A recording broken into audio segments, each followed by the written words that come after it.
ayca bisimilah commencé ayca pompé la kii bi mettre ko sous pression donc gars ñi lii moom mooy pulvérisateur classique bi nga xam ne moom la ñuy faral di utiliser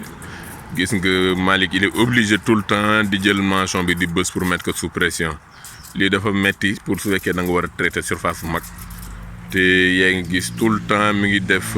mouvement bi di bës net sous pression loolu nag sur à la longue day sonal ki nga xam ne mooy def traitement bi te bu yàggee traitement bi du yegg convenablement fi mu bëgg yegg ci garab gi du ko fay yegg xaaral léegi nag ñu changé def beneen traitement bi ak bi kii pulvérisateur classique bi la 16 litres moom ngeen gis nii ak manchon beeg yooyu yëpp voilà. bii nag moom mooy pulvérisateur électrique bi nga xam ne moom moo gën a jege atomiseur da nga koy mettre sous charge rek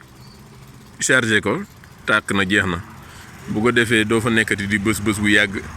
yow yaay ñëw léegi soo ko taalee rek mi ngi nekk sous pression il peut faire le traitement pendant plusieurs heures di nga mën a dominer surface bi gën a rëy te manche bi nga xam ne mooy manche de pulvérisation yi tamit mën nga ko yokk. gis nga fii moom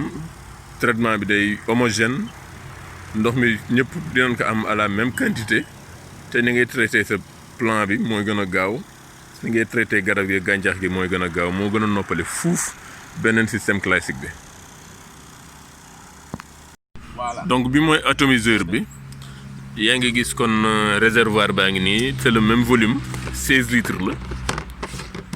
c'est un réservoir de 16 litres. voilà léegi batterie bi moo ngi féetee suuf